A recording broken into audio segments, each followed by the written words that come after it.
right, happy Thursday, all you optimal performers. I'm your host, Ryan Muncie. I want to welcome you to another episode of the Optimal Performance Podcast. We have a very special guest for you today, Dr. Russell Jaffe.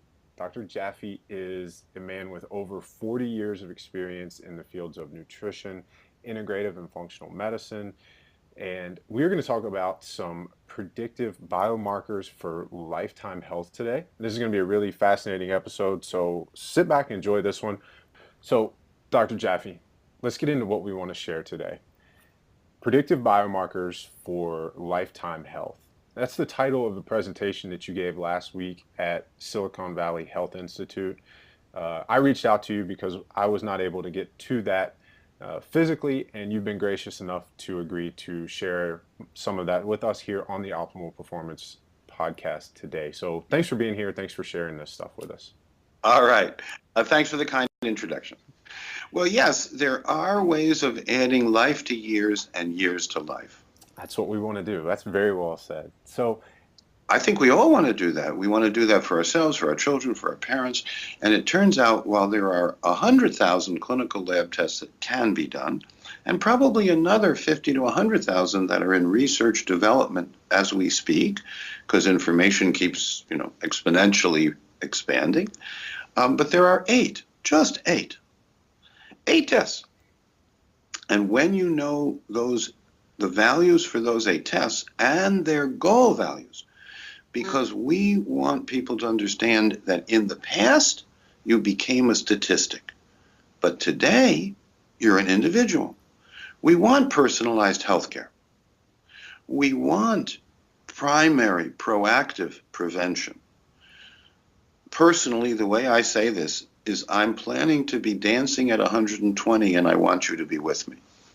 Let's jump right in. What are these 8 tests? Why are they so important? Right. Well, let's start at the high level. Epigenetics, what we can influence, not the genetic DNA in our nucleus, but how that expresses itself in our lives. And the first, and something people are often very familiar with, is we want to know how efficiently your blood sugar is maintained and converted from sugar into energy. Because our brain runs on sugar and glucose, many of our cells benefit from a small but steady amount of sugar, but too little is really too little, and too much is really too much. And we used to measure glucose tolerance, and we used to measure blood sugar and insulin ratios, and we used to do things like HOMA analyses, and it was kind of complicated. But what you really need to know, and the only test in my opinion, today, that clinically you need to have is the hemoglobin A1c. And this test qualifies as a predictive biomarker, and that's our category, predictive biomarkers. A biomarker is a test that has meaning, but a predictive one has a value that we can guide therapy around. And these high sensitivity predictive biomarkers cover this epigenetic territory. So the first is hemoglobin A1c, and it's about how efficiently your body takes in and regulates sugar and converts it to energy. And what we're specifically measuring is extra sugar stuck onto the hemoglobin molecule.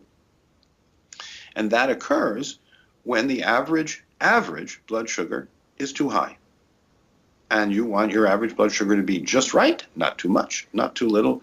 If you remember the Goldilocks story, every one of these tests has a Goldilocks value. That's the goal value, the best outcome value.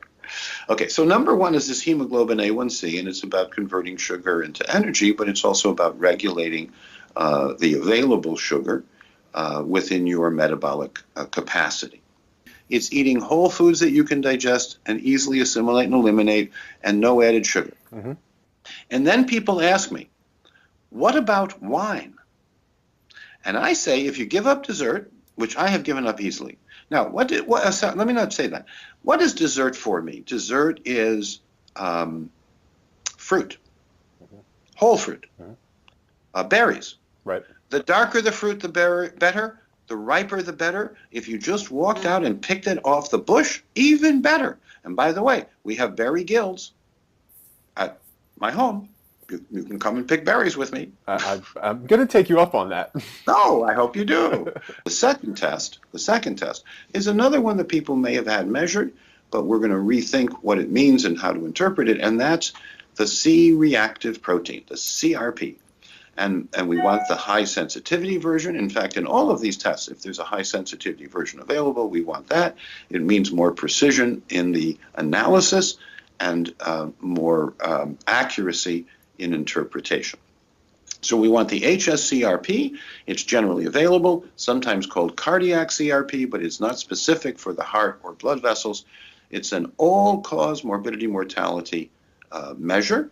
And indeed, each of the ones that I will be proposing, each of the 8, covers an aspect, a slice of the pie, if you will, of the total health that we can influence, the epigenetics.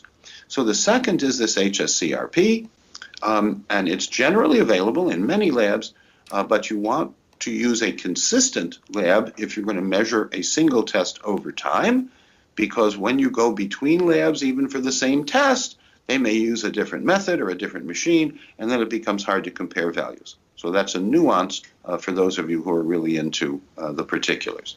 Well, stop the bad stuff and do more of the good stuff. Stop the inflammation, which is repair deficit, and promote repair. And how do we promote repair? Well, we cleanse with ascorbate to get the bad stuff out and top up our antioxidants.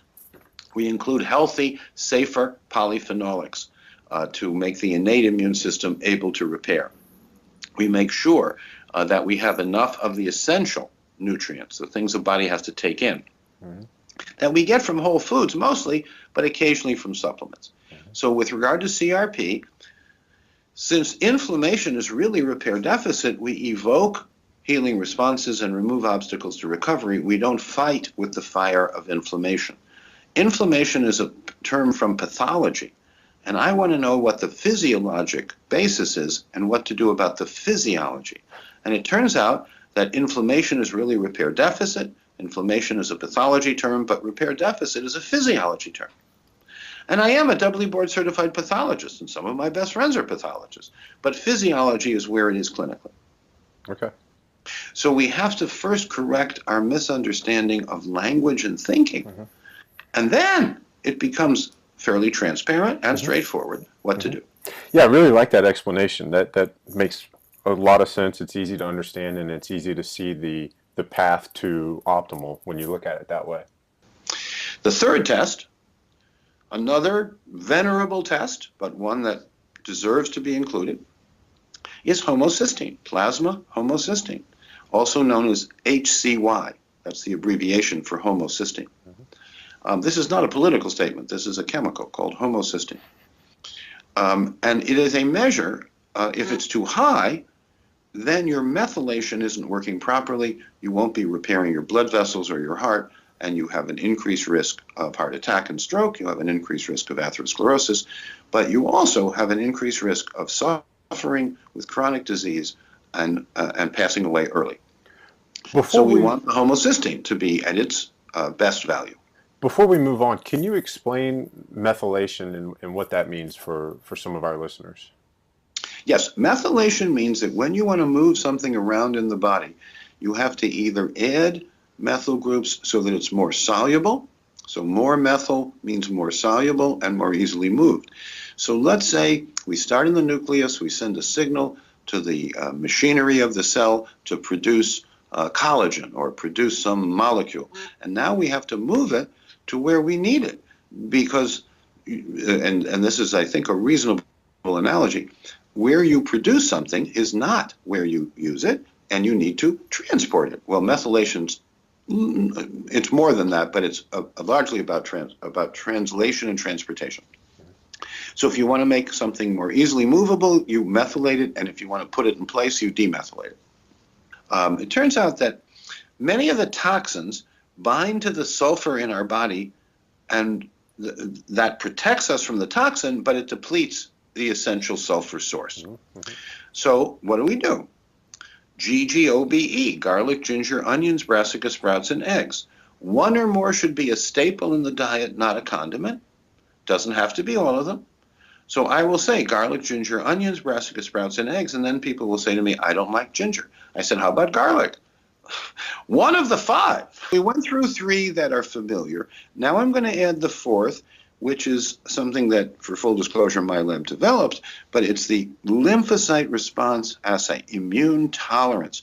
What can you eat? What medicines can you receive? What environmental chemicals are you tolerant to? Those things you're tolerant to, you can get exposed to, and your body says thanks. The things that you react against, that you're intolerant to, those are burdens on your immune system. Those are stresses on your hormonal system and your neurochemical system, and stresses on your digestion and your mood and your sleep, and I could go on. Why? Because I've been at this a long time. Is this similar to like getting an ALCAT test?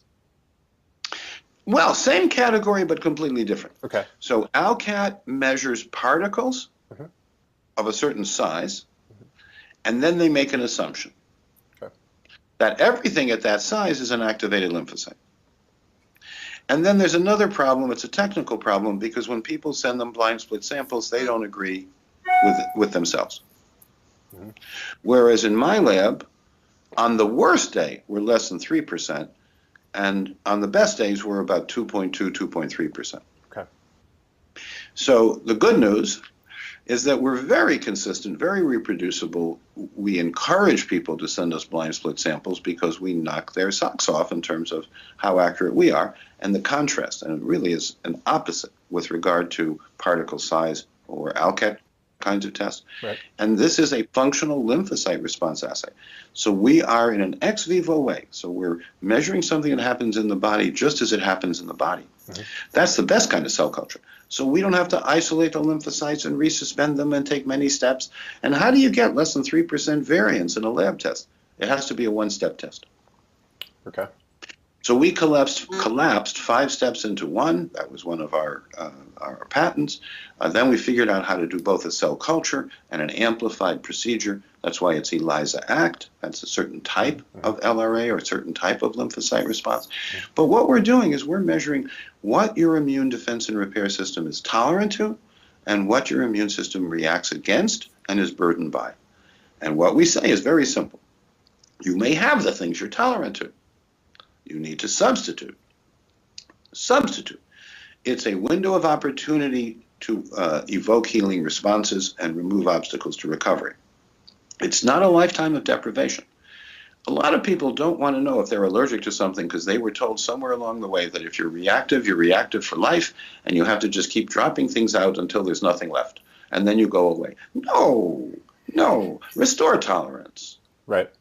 It can be done. Now, it can't be done pharmacologically, but it can be done physiologically. And we've been doing it for decades. And I hope I'm clear that I'm talking about most, and I would say almost all, but never talking about all cases. So there are cases that have to consult the doctor, and if they or the doctor want to consult me, I'm a doctor. And I run the operation for a very simple reason. I ran the National Institutes of Health labs at the clinical center, and they taught me well how to do things properly. And we do, I believe, with impeccable attention to detail. You can talk to my people. Our attention to detail, impeccable, is about as bad as we get. You want to be tolerant to what you consume. You want to be tolerant to the foods, to the air, to the environment, to what you put on yourself in personal care. How do you know? Well, your body can tell us. So if you're perfectly healthy, you probably are tolerant and you probably don't need the test. But if you have any inflammation and repair deficit, if you have any autoimmunity and chronic illness, if you have any degenerative illness, I promise you, your immune defense and repair system is out of whack. And we can find out specifically what's burdening the immune system, either T cells or B cells, either type 2 or type 3 or type 4. That includes immune complexes. And the goal value is to be tolerant to everything. Okay. And to have no delayed hypersensitivities, no delayed allergies. Okay. And healthy people, they are tolerant. By healthy, I mean asymptomatic. Right. And in proportion to your symptoms, you will have more reactions. But by the way, out of hundreds and hundreds and hundreds of substances that we can test, very rarely does a person react to more than a dozen or a dozen and a half. So now we've gone through 4 that have been done on every geographic area and definitely ready as predictive biomarkers. But what about metabolic acidosis at the cellular level? Well, gee, that sounds pretty invasive. No, no. It turns out that after 6 hours of rest, after 6 or more hours of rest, the bladder cells, the lining cells of the bladder, equilibrate with the fluid that's in there. It's actually pretty straightforward physical chemistry if you were a physical chemist, which, by the way, I am. I actually have a PhD in general medical sciences, and I went back because someone asked, when was the last time someone else from BU got a doctorate in general medical science? I was the last. It's now considered to be too much stuff to cover. And me, I thought it was a good beginning. Okay, so after 6 hours of rest, the next urine that comes out is equilibrated with those cells, so it's a non-invasive measure of cellular metabolic acidosis. And if I say that in more practical and easy to understand terms, it's a measure of your mineral status, like magnesium and potassium, because you need to have minerals inside the cell in order for the cell battery to work. Of course. And so if the cell doesn't have enough magnesium and potassium inside it, then there's what we call metabolic acidosis. The cell tries to get rid of the acid gets concentrated in the urine. That's why we measure it in the urine. Mm-hmm. And what do I mean by 6 hours of rest? You can get up and go to the bathroom, but you may not get up and go to the kitchen. And you may not be active. Because during the day, there's a lot of different factors that influence urine pH. But when you're resting, and I will say again, you can get out of bed, like to go to the bathroom. And it doesn't matter what your age is. It does matter that you measure the next urine after 6 hours of rest. Okay. So, and even in infants, if you need to do this, very often you can put the pH strip in the diaper, but at the right time, right? Mm-hmm. And so these can be done on any age. So I know we're going to talk about levels and goal ranges later, but my question was going to be, and I think you pretty much just answered it. There's a pH strip that we can get, and yes, there's an easy way for pennies a day to do this measurement, and it's a very useful tool day by day to know how much beneficial minerals we need to take in from broths and soups and diet and supplements, so that on a daily basis we have enough mineral reserves that whatever excess acid needs to be cleared out of our body, the kidney doesn't get below 6.5. Because much below 5, the kidney would die. So the kidney will pull minerals out of cells and out of the bones and out of your joints and out of your blood vessels to protect itself because it wants to live. Good for you, kidney. But now our job, that was kind of anthropomorphic, but what can I say? But our job is to make sure that there's a reserve in the bones and in the blood vessels and in the joints and in the cells of these minerals. This is one of and by the way, many people are walking around cellularly deficient, not knowing that they are, but they are.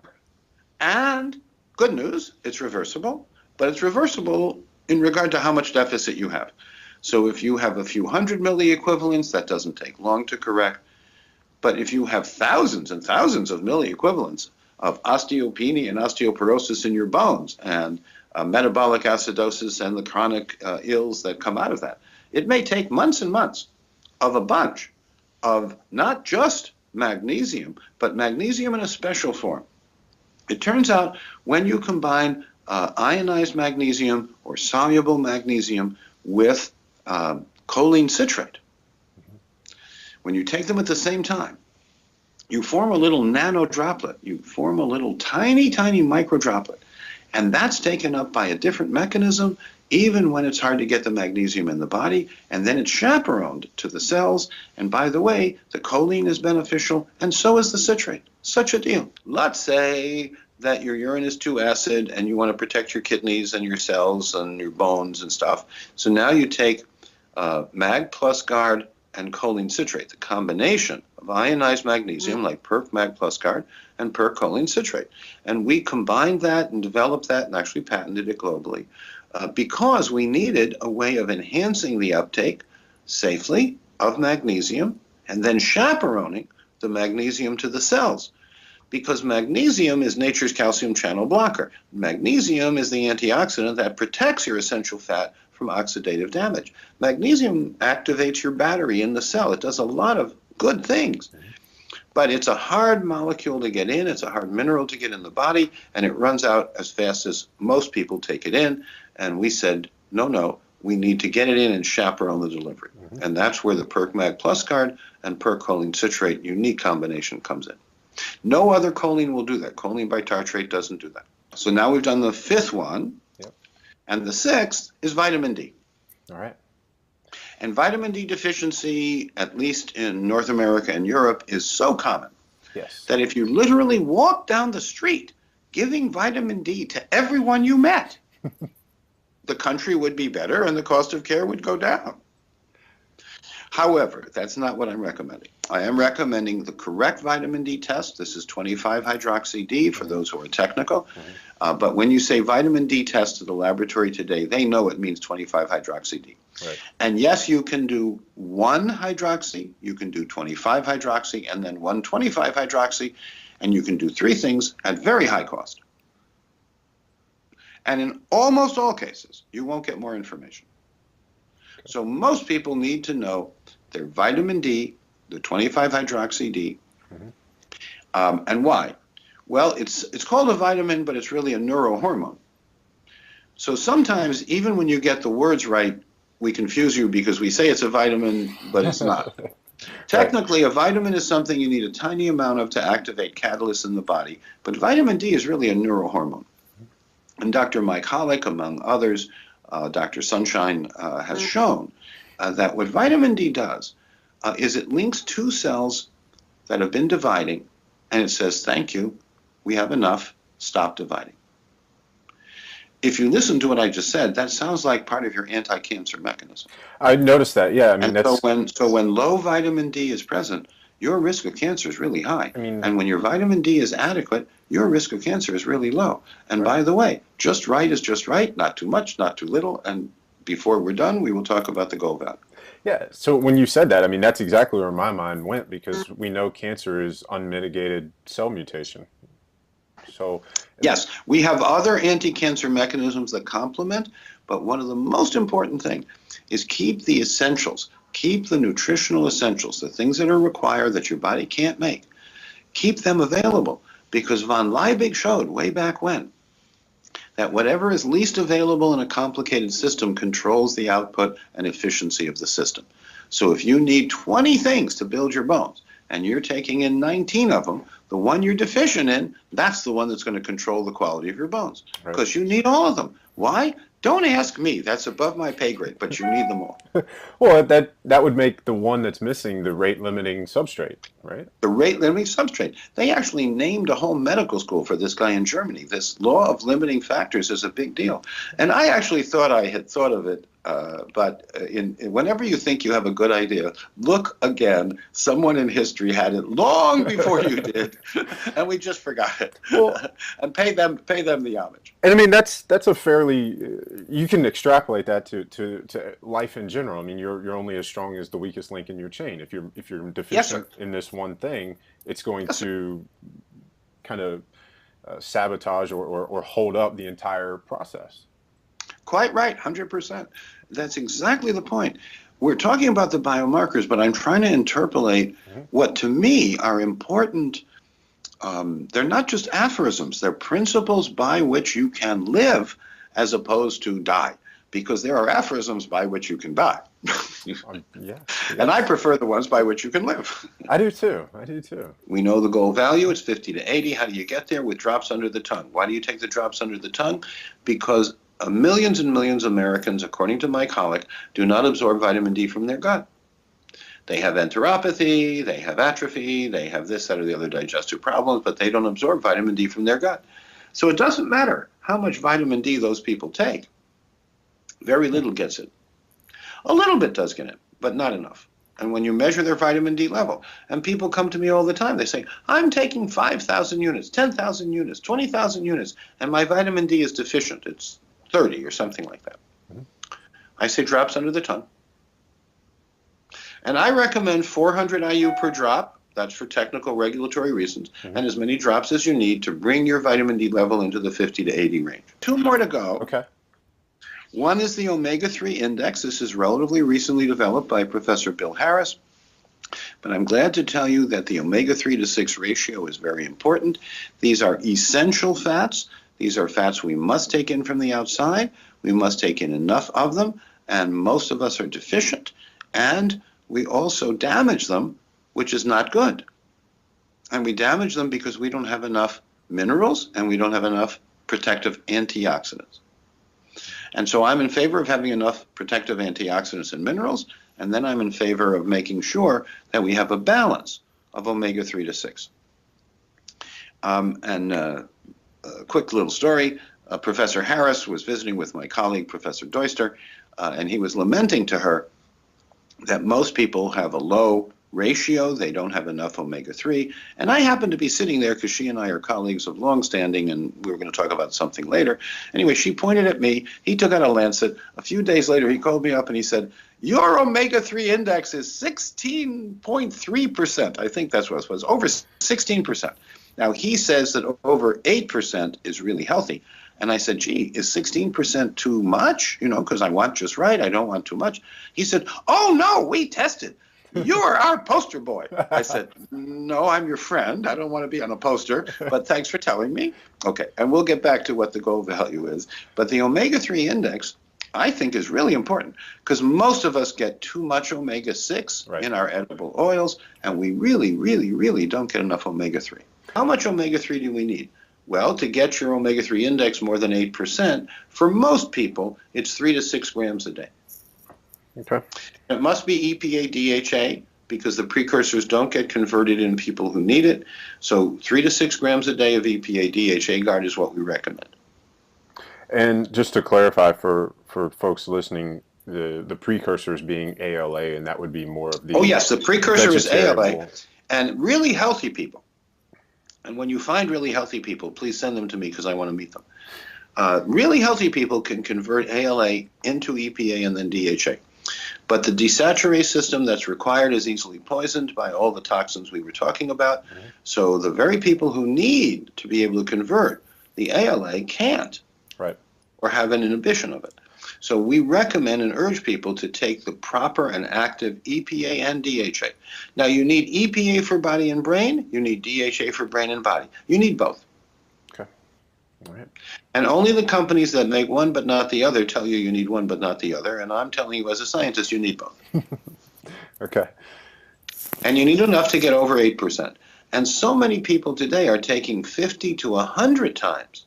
That's the NHANES data, the most recent National Nutrition Survey, so that many millions of Americans are taking in 50 to 100 times more omega-6 than omega-3. And the main culprit of that in our diet is refined vegetable oils, correct? And processed foods? What we call edible oils. Mm-hmm. And what I call inedible. Mm-hmm. In my home, we cook a lot with wine. We cook a lot with vegetable broth. We also have some free-range kosher chicken broth that we occasionally cook with. Oil? No. Almost no human being needs to add oil in their diet. Why? Because there's plenty of fat in the whole foods I eat. I'm not fat deficient. You can look at me. I'm definitely not fat deficient. However, our problem is that the edible oils that are produced en masse, even the better ones, are not good. Number 8, the last one, number 8, and the least commonly known. So this is probably the most unusual to most people. Mm-hmm. It's the 8-oxoguanine. Guanine is part of your genetic material, and if it gets oxidized, that's a problem. And so we want to know about oxidative damage in your nucleus. Why? Well, if you damage your DNA, then it won't be properly transcribed and translated, and then all sorts of consequences occur, not the least of which is death. Right. So in the general category of wanting to die as late as possible and as young as possible, you would want to know your 8-oxoguanine. Yeah. Because it's the measure of DNA or nuclear oxidative damage. Okay.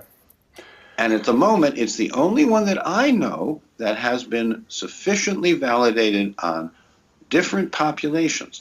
And by the way, all of these predictive biomarkers have to have been done on every ethnic group around the world, on every socioeconomic group around the world, and have at least some data, and the top 4 have a lot of data, about predicting 10-year survival or more. So am I going to live 10 or more years, or am I going to live 10 or more minutes? I'd rather live 10 or more years. Right. Now, it turns out that ascorbate, vitamin C, ascorbate protects the nucleus. And it protects the battery, and it protects the cell, and it protects everything else. So you do a C cleanse. Okay. And find out how much ascorbate you need based on your oxidative load and damage. And then you take in 3/4 of that, or 75%, daily until you do the next cleanse. And we actually recommend doing it weekly for a while until you know what your plateau levels are, what your reproducible values are. But it's an amazing way for people at home to find out in a few hours how much ascorbate they need by taking anywhere from 1.5 grams to maybe 3 or 6 grams, or maybe even 12 grams in some extreme cases, every 15 minutes. So let's say you have an autoimmune disease, or you have some chronic inflammation. You take 6 grams, which is 6,000 milligrams if you do the math. You take 6 grams every 15 minutes. That's 24 grams an hour, 48 grams in 2 hours. Most people will cleanse in that time. Okay. If you go 3 or 4 hours at that level and you don't cleanse, at that point, stop, go about your day, come back next week, but in the meantime, call us. Because there are people who need 100 or 200 grams to cleanse, and we can show you how to do it safely, but you have to have the right balance of fluid and ascorbate to meet your needs. And I will throw in the following point. Biology is not linear. So if you take in half of what you need, you get maybe 1/4 of the benefit. It's the last 20-25% of what you need that gives you a very strong synergy of benefits. So we want you to have as much antioxidant protection as your nucleus needs. Ascorbate is your friend in this regard, and a C cleanse is how to find out how much you need. So the lower the intake, or the faster you cleanse, the less of that oxidative stress you have. That's right. Healthy people, asymptomatic people, they cleanse on less than 4 grams. Okay. Minimally symptomatic people cleanse on 4 to 10 grams. Average people cleanse between 10 and 120 grams. And then there are a few people that need more than 120 grams. And those are the ones that we want to help, because that's a lot. Before we let you go, where can our listeners get more of you or find Thank you. No, thank you. One of the things they can do is just do a search online for my name, Russell Jaffe, and then go to video, because there are podcasts and YouTube videos and various other presentations I've made. Now, for forewarning, most of them are a bit technical, because most of them were actually delivered to medical societies or technical and scientific groups.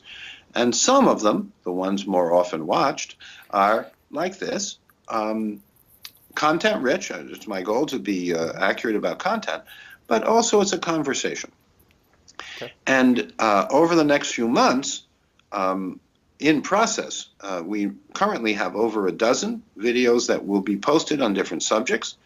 What we did this past weekend, we filmed, and that will be up as 10 30-minute videos with little 2 or 3 minute appetizers as soon as the editors can get to them. That shouldn't take too long.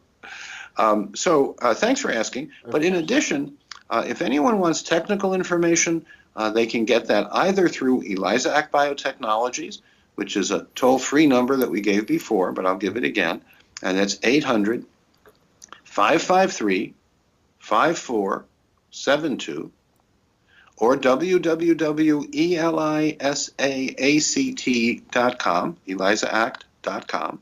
That's the website.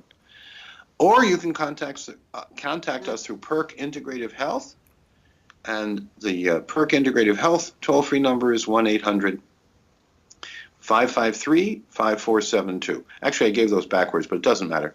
The customer service people will be happy to help you any way you reach us, online, etc. I've been giving out these numbers for too many years. We'll have links for all you guys listening on the Yes, thank you. on the blog post. So Yes. go to naturalstacks.com. You'll be able to see the video Thank version you. of this as well as one-click links to all of this stuff. So There we go. That's the way. One more question for you, Dr. Jaffe. Your top 3 tips to live optimal. Oh, very good question.